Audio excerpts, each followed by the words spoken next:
여러분, 우리가 살다 보면 별로 가고 싶지 않은 곳에 억지로 가야 할 때가 있습니다. 원하지 않는 곳에 어쩔 수 없이 가서 불편하고 어려운 사람을 만날 수도 있습니다. 그런 상황에 우리가 놓일 때 그나마 위안이 되고 그 상황을 견뎌낼 수 있는 것은 무엇일까요? 바로 머물러야 할 시간이 다 지나고 나면 집으로 돌아갈 수 있다는 소망, 그것입니다. 사랑하는 사람들과 함께 편히 쉴 수 있는 그 돌아갈 곳이 있기에 어렵지만 그 시간을 우리가 인내하며 버티며 나갈 수 있는 것이죠.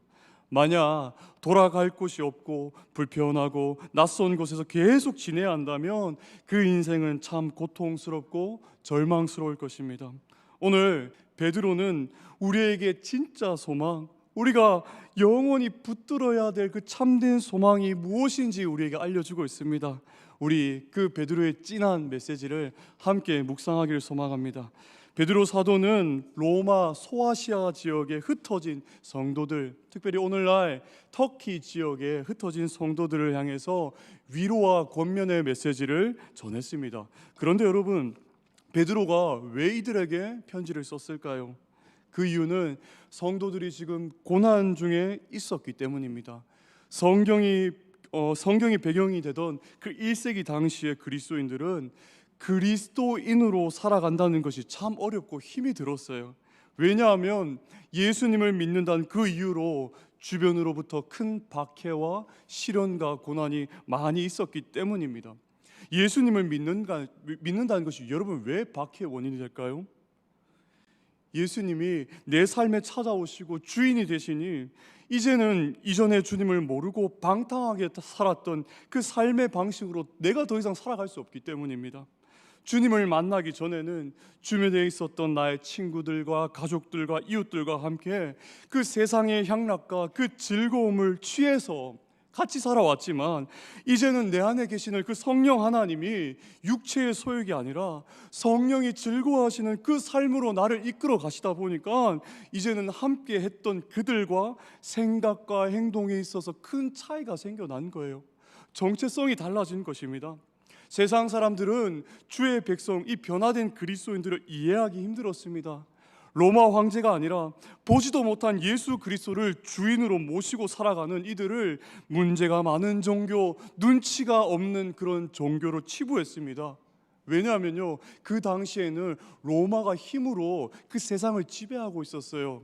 그래서 많은 대부분의 사람들이 로마 황제에게 비나이다 비나이다 하면서 그들의 소망과 소원을 품고 살았지만 로마 변두리에서 정말 적게 소수되는 그 성도 그리스도인들이 그 로마 황제를 따르지 않고 오직 그리스도만이 내 삶의 주인입니다 하고 여러분 외치니 그들의 평화를 깬다고 생각했던 것입니다. 그래서 로마의 평화를 깨는 악의 무리로 그리스도인들을 본 것입니다. 에이, 그냥 좋게 같이 가자. 지금까지 우리 잘 놀았잖아. 지금까지 황제를 잘 숭배하다가 무슨 예수야. 사실 여러분, 당시 로마는 다신교였어요. 수많은 종교를 품었던 그런 문화를 가지고 있었지만 기독교와 그리스도인들의 파급력이 아마 너무나도 대단했던 것 같습니다. 그래서 1세기 당시에 총독 플리니우스 황제에게 어떤 이가 익명으로 이런 편지를 보냈어요. 한번 볼까요? 황제에게 그들의 완고함과 강팍함, 그 고집만으로도 처벌받을 수 있는 이유는 충분하다고 생각합니다. 모든 연령층과 각 계층의 수많은 사람이 남녀를 가리지 않고 이미 그와 위험에 빠져 있습니다. 그리고 더 많은 사람이 똑같은 위험에 처할 것입니다. 이 미신은 단지 도시뿐 아니라 지방의 여러 곳까지 전염병처럼 퍼졌습니다. 대책이 필요합니다. 여러분 보십시오. 그리하여 성도들은 미움을 받았고 증오를 받았고 부당함과 불공평을 당했어요. 물리적인 공격도 받았고 심지어 목숨까지도 위협을 받게 되었다는 것입니다. 여러분, 많은 학자들은 베드로 전서가 기록되던 그 당시가 로마의 박해가 극심했던 때라고 말합니다. 여러분, 네로 황제의 박해를 다들 잘 아시지요? 그는 그리스도인들을 그렇게나 미워하고 박해했던 인물 중 한 명이었습니다. 그때 수많은 신자들이 원형 경기장에 맹수들의 밥으로 죽게 되었고, 더러는 화형을 당했고, 더러는 십자가에 매달려서 죽었으며, 심지어 네로 황제 정원에서 그 어둠 속에서 자신의 몸을 횃불로 죽임을 당하는 그런 잔인함도 당하게 되었다는 거예요. 예수 그리스도를 믿는다는 그 이유로 핍박을 받으며 물리적, 물질적, 사회적인 모든 그런 면에서 고통을 받으니 다시 지난 삶으로 돌아가는 것은 뭐예요? 시간 문제였다는 거예요. 아니, 이렇게 내가 고생하면서 신앙생활을 왜 해야 하지? 아니, 그냥 양심상 조금 찔리니까 두 주인을 섬기지 뭐. 로마 황제에게도 절을 하고 예수님에게도 절하면 되지. 여러분, 신앙을 버릴 배교의 위험이 있는 이 어려운 순간에 성도들을 위로하기 위해서 베드로가 펜을 들었습니다. 펜을 들어서 그들에게 위로의 말을 전합니다. 너희들의 인생 지금 외형적으로 딱딱해 보이고 불행해 보이지만 아니야, 너희 삶 누구보다도 복된 삶이고 누구보다도 아름다운 삶이야 라고 베드로는 확신에 차서 그들에게 위로의 메시지를 전하고 있다는 것입니다. 여러분, 이 말씀을 읽는데 저는 서론에 그가 외친 메시지 중에서 참 충격을 받은 메시지가 있어요.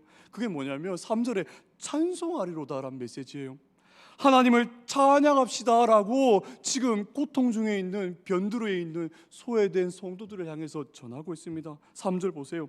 우리 주 예수 그리스도의 아버지 하나님을 찬송하리로다. 어떻게 고난 중에 찬송하라고 지금 말하고 있을까요? 여러분, 사실 고난 중에 가장 좋은 게 뭐예요? 그 고난 중에 힘들어하는 그 사람에게 찾아가서 뭔가 메시지를 전하기보다는 위로해주고 그냥 공감해주는 것이 더 좋지 않을까요? 근데 사실 여러분, 근데 베드로는요, 지금 고난 중에 찬송합시다라고 그렇게 얘기했던 사람이었지만 사실 베드로도 고난 중에 찬양하지 못했던 자였다는 것입니다. 그는 주님을 3번이나 부인했던 자였고 심지어 저주까지 퍼부었던 자가 여러분 두려움 많았던 겁쟁이였던 베드로였습니다. 그런데 그에게 어떤 놀라운 계기가 있었기에 고난 중에도 담대하게 우리 하나님을 찬양합시다 라고 그가 지금 고백하고 성도들을 위로하고 있을까요? 베드로의 과거를 한번 들어봅시다. 그는 예수님만이 우리의 메시아, 우리의 구원자, 이 로마의 압제에서 구원하실 분이라고 절석같이 믿었습니다. 그리고 따랐습니다. 자신의 업까지도 포기하면서 인생을 걸면서 따라갔어요. 그분의 말씀에 위로를 느꼈고 그분의 말씀에서 확신이 생겼습니다. 아, 이분이야말로 내 인생 최고의 선생, 멘토이자 이 시대를 구하실 귀한 분이시다. 베드로의 기대대로 주님은 많은 이들을 돌보셨습니다. 많은 이들을 세우셨고 죽은 자까지도 살리셨습니다. 예수님의 이 복된 사역을 두 눈으로 본 이 베드로, 주님과 동행하며 살아가는 그 삶이 얼마나 행복하고 즐거웠을까요? 그러나 그 행복과 기쁨도 잠시 나의 왕, 나의 주, 그 예수님이 가룟 유다의 계략으로 팔려갔습니다. 잡혀나갔습니다. 덩달아 목숨이 위태해진 제자들은요 다 뿔뿔이 흩어졌어요. 도망갔어요. 여러분, 그때 저는 베드로의 심정이 어땠을지 한번 이렇게 생각해 봤어요. 아니, 주님 당신 죄 없으시잖아요.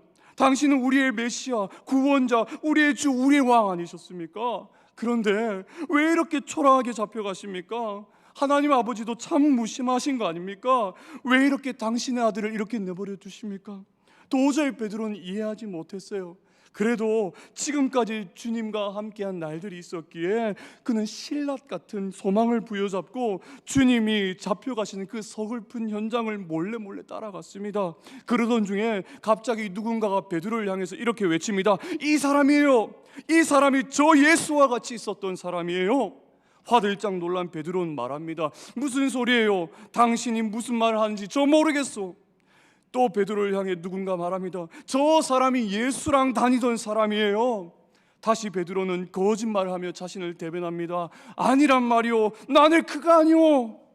또다시 그 이야기가 반복되었을 때 베드로는 더욱 강경히 말합니다. 나는 정말 아니오. 그리고 성경은 그가 예수님을 3번째로 부인했을 때 저주까지 했다고 기록하고 있습니다.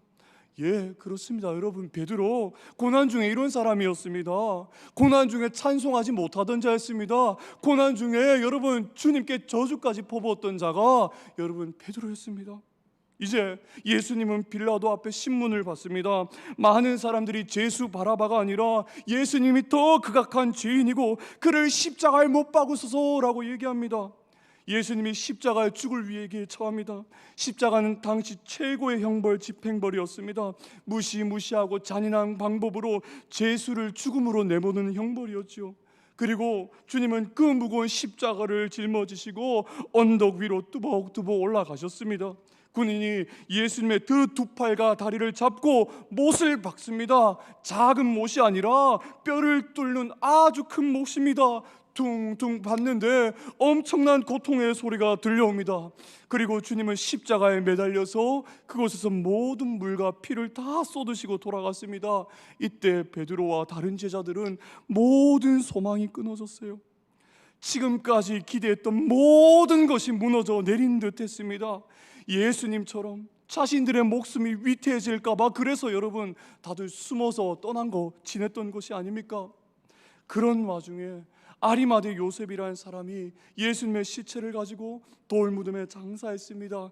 아무도 그 시체를 가져가지 못하도록 전문적인 경비병까지 딱 서 있었어요. 그런데 여러분, 이게 웬 말입니까? 주님이 죽으신 지 3일째 되는 날에 무슨 일이 생겼습니까?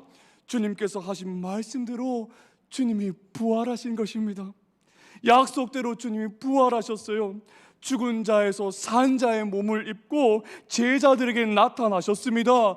의심 많은 도마에게도 주님의 살아나심을 보여주셨습니다. 그때 제자들은 고백했을 것입니다. 아, 주님은 살아계신 주님이십니다. 만왕의 왕이시고 진정한 우리의 구주이십니다. 사랑하는 여러분, 제자들과 베드로가 변화된 계기가 무엇입니까? 바로 예수님의 부활입니다. 이 놀라운 예수 부활 사건의 계기로 제자들은 변화됩니다. 베드로도 변화됩니다. 어떻게 되었습니까? 이제 그들은 자신의 생명까지도 바치며 주님을 증거하는 복음의 증인이 되었습니다. 겁쟁이였던 그들이 이제는 주 예수 그리스도만이 우리의 산 소망 되시고 우리의 생명 되심을 그들이 담대하게 증언하며 살았던 것입니다. 여러분, 사람들은 변화된 그들을 보고 갑자기 왜 이럴까라고 질문을 던졌을 것입니다.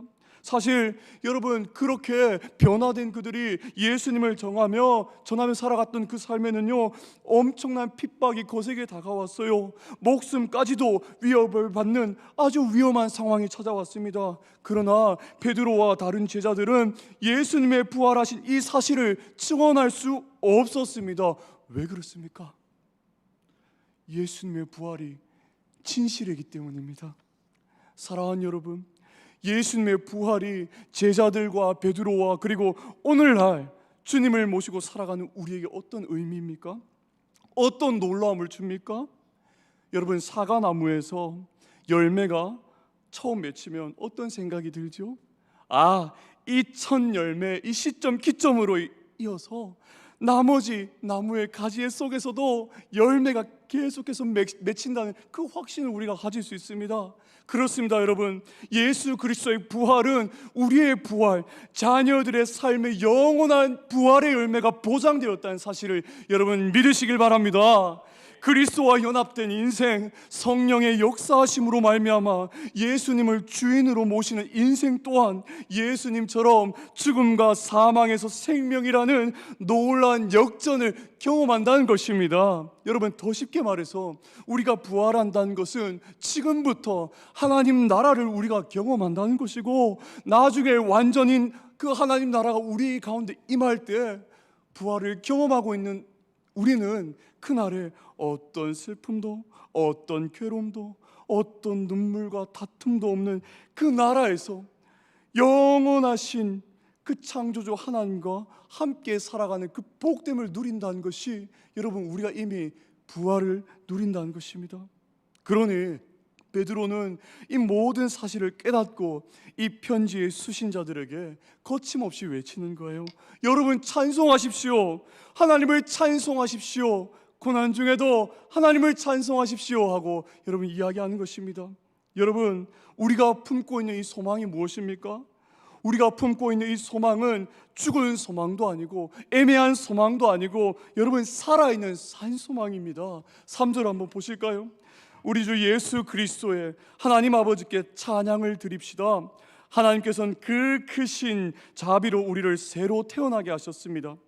그리하여 그는 죽은 사람들 가운데서 예수 그리스도가 부활하심으로 말미암아 우리로 하여금 산 소망을 갖게 해 주셨으며 라고 기록합니다. 여러분, 소망에는 세 가지가 있다고 저는 생각합니다. 죽은 소망과 애매한 소망과 살아있는 소망입니다. 죽은 소망은 영원하지 않은 소망을 얘기해요. 예를 들어서 돈이란 그 소망과 건강이란 그 소망은 우리를 영원히 지켜주지 못합니다. 있다가도 사라지는 것이지요. 없어지지요. 영원히 내 손에 쥐지 못하는 것이지요. 이러한 것들은 내 영혼의 인생을 지켜주지 못합니다. 그래서 그것을 죽은 소망이라 얘기하고 죽을 소망이라 얘기합니다. 그리고 여러분, 애매한 소망도 있습니다. 애매한 소망이란 확률은 정말 높지만 실패가 있는 소망을 말해요. 자, 99%의 성공률이 있습니다. 와, 정말 최고예요. 대박이에요. 정말 높지요.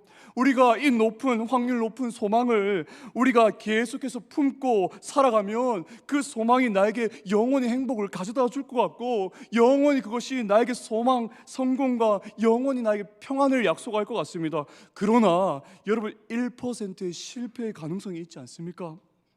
내가 확률 높은 이 소망을 굳게 부여잡고 있지만, 내가 이것을 모든 것을 걸고 있지만 여러분, 1%의 그 실패가 내 삶에 찾아오면 어떡합니까?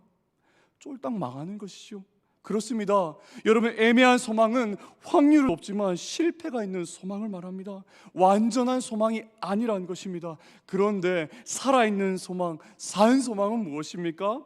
산 소망은 절대 실패 없는 소망을 말해요. 절대 실수가 없고 그 소망이 내 안에 있으면 영원히 평안하고 영원히 그 복을 누릴 수 있다는 것입니다. 그렇습니다. 사랑하는 여러분, 예수님을 통해서 우리가 새 생명을 받는 것, 하나님의 자녀가 되는 그것이 우리의 산 소망입니다. 그래서 우리는 이제 죽음도 두렵지 않습니다. 거친 세상 속에서 우리를 향해 비난의 손가락을 보내어도 우리는 걱정하지 않습니다. 왜 그렇습니까? 예수님이 우리와 함께하고 계시고 영원히 우리를 그분의 능력으로 돌보시기 때문입니다. 1장 4절 한번 보십시오. 하나님께서는 여러분의 믿음을 보시고 그의 능력으로 여러분을 보호해 주시며 마지막 때에 나타나기로 되어 있는 구원을 얻게 해 주십니다. 연약함 속에서도, 때로는 유혹에 넘어지는 그 부족한 모습 속에서도 주님은 우리를 다시 일으켜 주시고 세우셔서 구원의 길로 우리를 인도하신다는 것입니다. 또한 2절 한번 보실까요? 삼위 하나님의 구원의 은혜가 보입니다. 하나님 아버지께서 여러분을 미리 아시고 성령으로 거룩해 해주셔서 여러분은 순종하게 되고 예수 그리스도의 핏부림을 받게 되었습니다. 삼위 하나님의 그 구원의 은혜, 성부 하나님의 그 예정하심과 성자 예수 그리스도의 그 구원의 사역을 이끌어 가시는 모든 희생의 사역, 그리고 성령 하나님께서 각각의 예정하신 그들에게 그 구원을 적용해 주시는 그 삼위 은혜가 성도들에게 있다는 것입니다. 또한 하나님이 우리에게 예비하신 그 기업이 어떤 기업입니까? 4절은 이렇게 고백합니다. 썩지 않고 더러워지지 않고 낡아 없어지지 않는 유산을 물려받게 하셨습니다. 이 유산은 여러분을 위하여 하늘에 간직되어 있습니다. 여러분, 그 나라가 어떤 나라입니까? 썩지 않습니다. 더럽지 않습니다. 쇠하지 않은, 영원히 무너지지 않는 나라가 우리가 기업으로 받는 하나님의 나라라고 말하고 있습니다. 여러분, 그런데 이것을 우리가 어디에서 확신할 수 있습니까? 그 확신은 바로 주님의 부활에서 확신할 수 있다는 거예요. 주님의 부활이 거짓이 아니라 사실이기 때문에, 그래서 우리는 산 소망을 품고 영원히 하나님의 그 복을 누리며 살아갈 자들입니다. 자, 그런데도 우리가 해결해야 될 숙제가 여전히 우리에게 남아있어요. 그게 뭐냐면 우리에게 여전히 있는 고난입니다. 이 고난은 여전히 우리를 힘들게 한다는 것은 부인할 수 없는 사실입니다. 6절 한번 보십시오. 그러므로 너희가 이제 여러 가지 시험으로 말미암아 잠깐 근심하게 되지 않을 수 없으나, 여러 가지 시험이 우리 삶에 있고 근심하게 되지 않을 수 없다고 말합니다. 여러분, 베드로전서에서는요, 유독 고난이라는 단어가 많이 나와요. 공동 서신 중에서도 제일 많이 나오고 17번이나 고난이라는 단어가 나옵니다.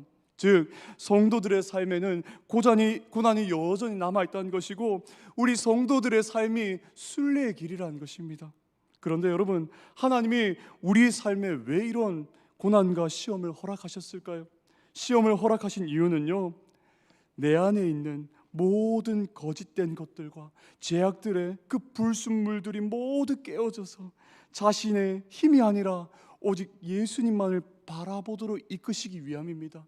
저는 두 가지로 요약해 봤어요. 첫 번째, 교만한 마음을 철저히 꺾으시기 위해 우리에게 고난을 허락하신다는 거예요. 우리는 우리 삶에 시험과 고난이 없으면요, 주님을 찾지 않은 어리석은 인생입니다.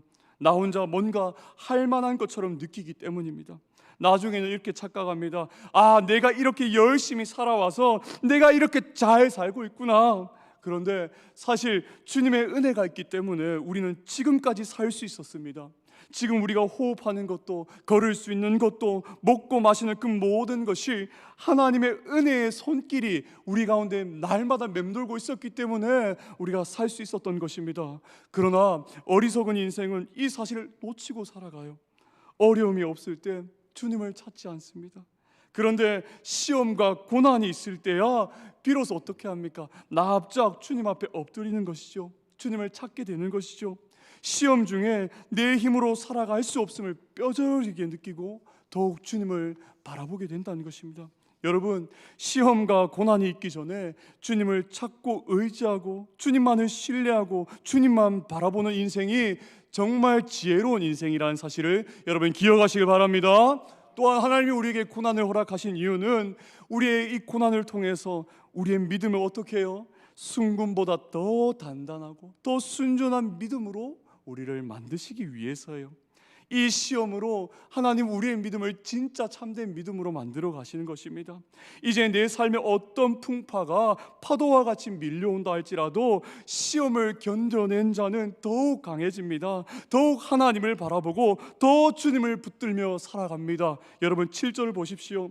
하나님께서는 여러분의 믿음을 단련하셔서 불로 단련하시지만 결국 없어지고 마는 금보다도 더 귀한 것이 되게 하시며 예수 그리스도께서 나타나실 때에 여러분에게 칭찬과 영광과 존귀를 얻게 해 주십니다.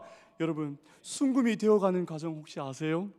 원래 순금 이전에 하나의 큰 덩어리였습니다. 그런데 여기에는 금과 함께 다른 불순물도 막 뒤섞여 있어요. 덕지덕지 필요 없는 것들이 붙어 있습니다. 그런데 뜨거운 불 속에 이 덩어리가 들어가고 오랜 시간 태워지고 달궈지면 어떻게 됩니까? 모든 불순물이 다 사라지고 오직 순수한 금만이 남게 됩니다. 그렇습니다, 여러분. 우리의 믿음이 그렇습니다.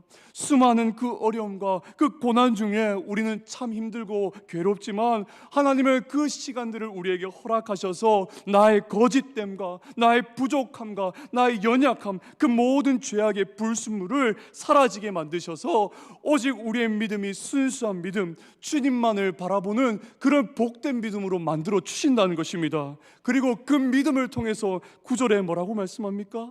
그 참된 믿음으로 결국에는 영혼의 구원을 받도록 하나님이 우리를 이끌어 가신다는 것입니다. 그렇습니다.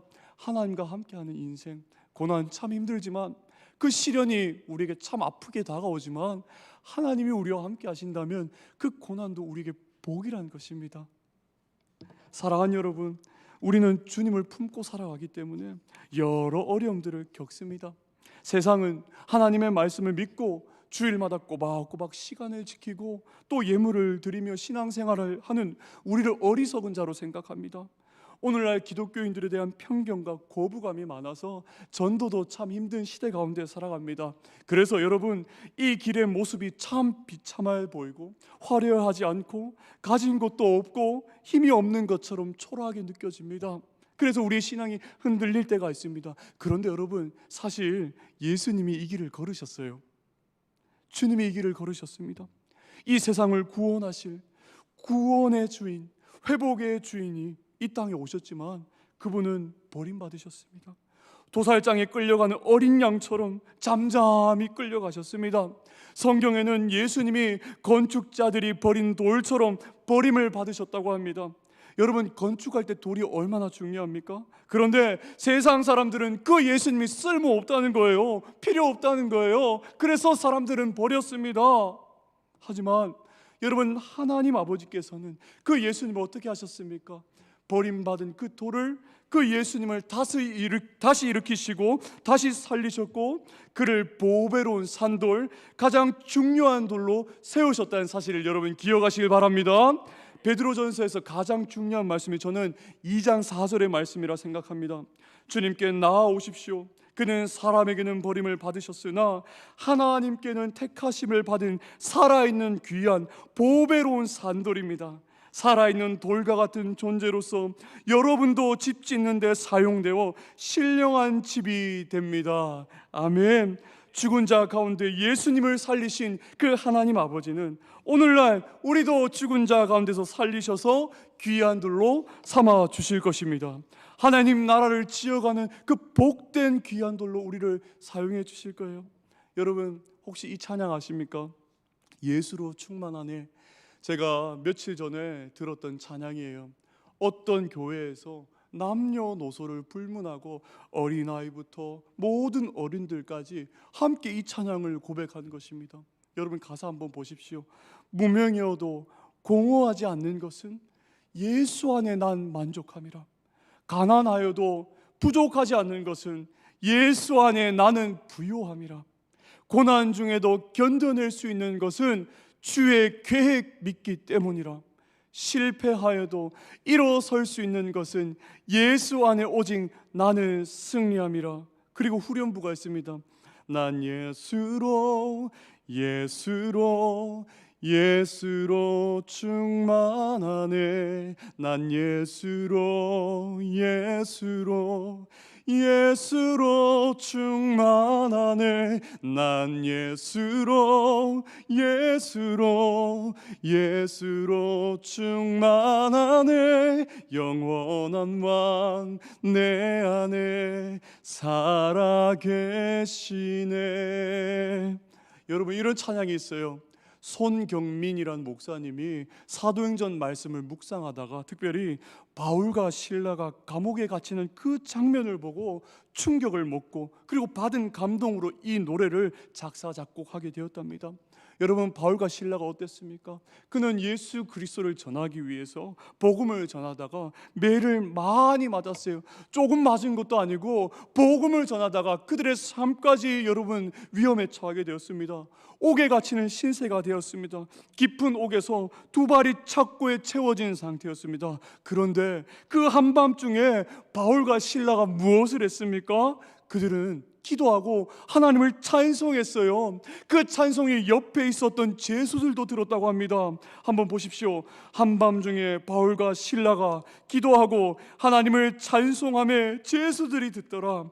이에 갑자기 큰 지진이 나서 옥토가 움직이고 문이 곧 다 열리며 모든 사람의 매인 것이 다 벗어진지라. 아멘.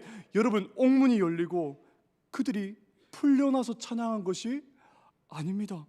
옥문 열리지 않았어요. 맞은 매로 여전히 그들은 온몸이 아팠습니다. 그러나 그들은 그들의 삶이 여전히 고난 속에 있음에도 불구하고 그들은 찬송한 것입니다.